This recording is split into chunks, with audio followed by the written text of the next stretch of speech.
So hey বন্ধুরা, তোমাদের সকলকে স্বাগত সার্থক সময় 05 চ্যানেলে। তো বন্ধুরা, আজকের এই ভিডিওটা হচ্ছে Mecheda two Jharkhand part 2।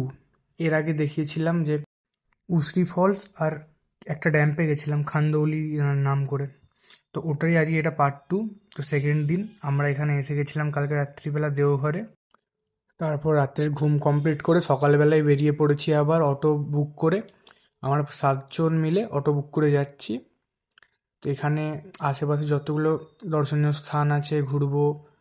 Mainly যেগুলো আছে শিবের স্থান, দেওঘরের মানে শিবের স্থান তো যাবোই। তারপর অনুকূলে একটা আশ্রম আছে বড়, সবাই জানে যেটা, ওগুলোই দেখাবো তোমাদেরকে। তোমরা দেখতে থাকো। আমি আর মা আছি, প্লাস আরও অনেকজন আছে, আকাশ তার মা, আকাশ তার বোন, আরও অনেকজন আছে। তো তোমরাও দেখতে থাকো। তো এসে গেছি আমাদের ফার্স্ট প্লেসে। তো বেসিক্যালি এটা একটা মন্দির, মানে বানিয়েছে নিউ। চলো তোমাদের ঘুরে দেখাই ভেতরে কি আছে, ওপরেও যাব। তো এই মন্দিরের ভিতরে শিব আর দুর্গার মূর্তি আছে। আর চলো ওপরেও কি আছে দেখাচ্ছি।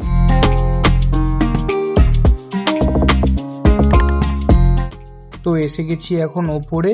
এখানে মেনলি 3টে ঠাকুর আছে। প্রথমে এখানে আছে মা সরস্বতী, তারপরে আছে এখানে গণেশ, তারপরে এটা কোন একটা দেবী আছে বুঝতে পারছি না, মেবি মা মনসা হবে, বুঝতে পারছি না। যাই হোক, তোমরা কেউ জানলে কমেন্ট করে জানিও। তো এখানে এই মন্দিরটা ঘোরা কমপ্লিট।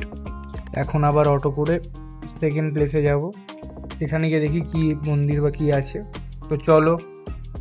তো এখন উঠে পড়েছি অটোতে, আর এখন আমরা যাচ্ছি দেওঘরের যে অনুকূল ঠাকুরের বড় আশ্রম আছে সেটা দেখতে। চলো তোমাদেরকেও দেখাই।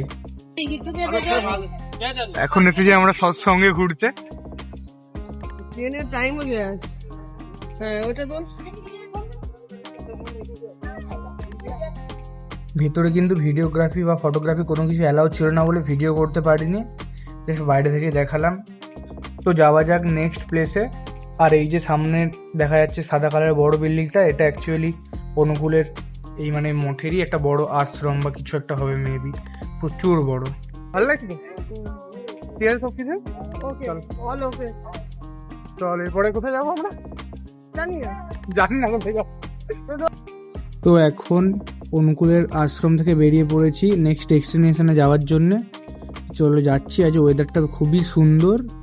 তো এসে পড়েছি তার পরের প্লেসে। চলো ভেতরে ঢুকে দেখাই কি এটা। তো এটা একটা ধাম, নতুন তৈরি হয়েছে। এই ধামটার নাম হচ্ছে মোক্ষধাম। ভেতরে সব ঠাকুর আছে। আমরা এখন এসেছি মোক্ষধামে, এরপর আরও কিছু জায়গায় যাব। চলো ভেতরে আসলে ফটো তুলতে যায় না, তুলতে পারিনি, এখান থেকে দেখিয়ে দিচ্ছি। অনেক কষ্টে ভিডিও আনছি বন্ধুরা, তোমরা একটু প্লিজ সাপোর্ট দিও। তো আবারও বেরিয়ে পড়েছি নেক্সট ডেস্টিনেশনের জন্যে। তো চলো। তো এসে গেছি পরের মন্দিরে। এখানে একটা বড় শিবের স্ট্যাচু আছে আর পেছনে মন্দির আছে। যাচ্ছি এখন। এখনও জানি না জায়গাটার নাম কি বা মন্দিরটার নাম কি, জানতে পারলে তোমাদেরকে অবশ্যই বলবো। আমি আর মা যাচ্ছি এখানে। যেতে যেতে এখানে একটা গুহা দেখতে পেয়েছি, মেবি এখানে আগে কেউ থাকতো। দাঁড়া ভেতরটায় গিয়ে দেখি একবার। ভেতরটায় কেউ থাকতো, গেট করা আছে, ভেতরে থাকার জায়গা করা আছে। তো এখানে এখন ভালোই ভিড় হচ্ছে, শুধু আমরা নয় আরো অনেক জায়গা থেকে লোক ঘুরতে এসেছে। তো চলো এখন মন্দিরে যাই, গিয়ে দেখি ওখানে ভেতরে। তো এই যে সামনে এখন দেশি হিরো আসছে আকাশদা, প্রচুর ভাও বেড়ে গেছে।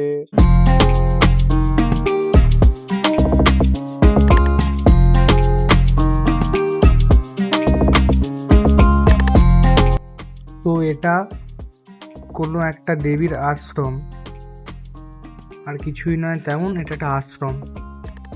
চলো তোমাদেরকে ভেতরটা ঘুরে দেখাই। চারপাশে এখানে অনেক পাখি টাখি আছে, প্লাস এখানে বেশ ভালো চারপাশে একটু জঙ্গল টাইপের। তো চলো দেখি এই ঘরটার মধ্যে কি আছে।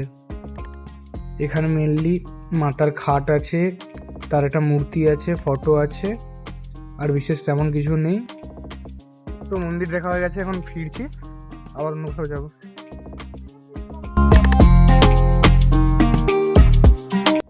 গাইস এখন এসে গেছি নরক্ষা মন্দিরে।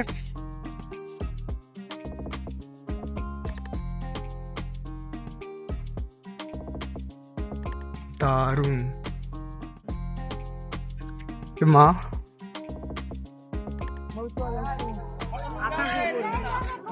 আকাশ তো বড়ই থাকবে, ওই ফাটা।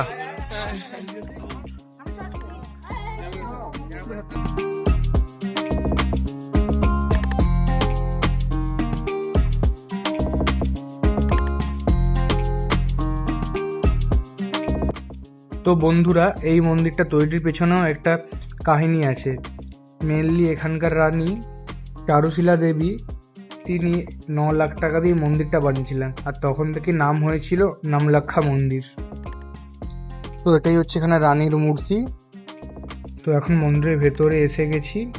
তখনকার দিনের মানে আগেকার দিনের 9 লাখ টাকার মন্দির, খুবই সুন্দর। এখানে অ্যাম্বিয়েন্সটা খুবই সুন্দর, জাস্ট ওয়াও। তোমরাও যারা যারা আসতে চাও তারা অবশ্যই এসো, খুবই ভালো লাগবে এখানে এসে। তো তোমরা দেখতে থাকো।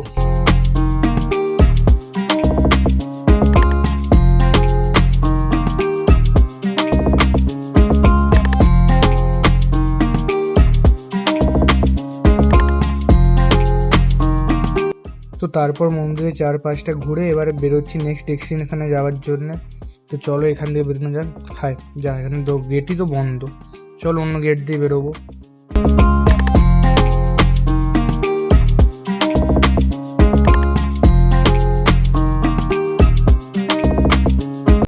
তো এখন নামলাক্ষা মন্দির দেখা কমপ্লিট, এবার যাবো আমরা নেক্সট ডেস্টিনেশনে। তো বন্ধুরা, কোনোদিন এরকম কথা শেয়ার করি না। মেনলি আমার নিজের গাড়িতে করে 4 হুইলারে করে ট্রাভেল করতে সব থেকে বেশি ভালো লাগে। তবে তোমাদের যদি সত্যি সাপোর্ট থাকে, আমি অবভিয়াসলি একদিন ঘুরবো, তোমাদেরকে চারপাশ এক্সপ্লোর করে দেখাবো।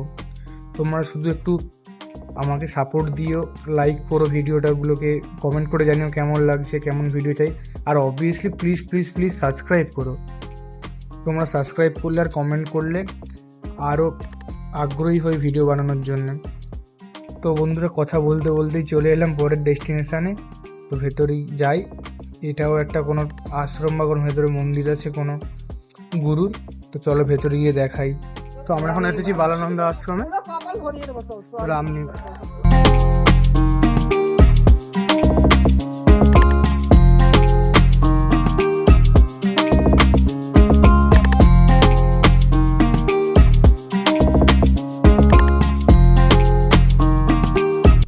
আশ্রমের ভেতরে ফটোগ্রাফি বা ভিডিওগ্রাফি অ্যালাউ ছিল না বলে ভিডিও করতে পারলাম না। তবে এখানে যে গুরুজি ছিলেন তারও খুবই গাড়ির শখ ছিল, বিভিন্ন টাইপের বিদেশি দেশি গাড়ি ছিল, যেমন BMW, ভিনটেজ কার, অনেক কিছু ছিল।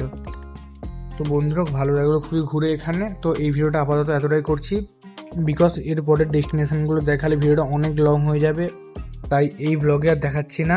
এর পরের পার্ট 3তে বাদবাকি ডেস্টিনেশনগুলো নিয়ে আসবো, আর এই অটোর ভিডিওটা থেকেই পরের পার্টটা চালু করব। তো যাদের যাদের বন্ধুরা ভিডিওটা ভালো লেগেছে তারা প্লিজ লাইক করো, কমেন্ট করে জানিও কেমন লেগেছে, আর প্লিজ চ্যানেলটাকে সবাই সাবস্ক্রাইব করো। তো দেখা হচ্ছে পরবর্তী পার্টে, ততক্ষণের জন্য টাটা।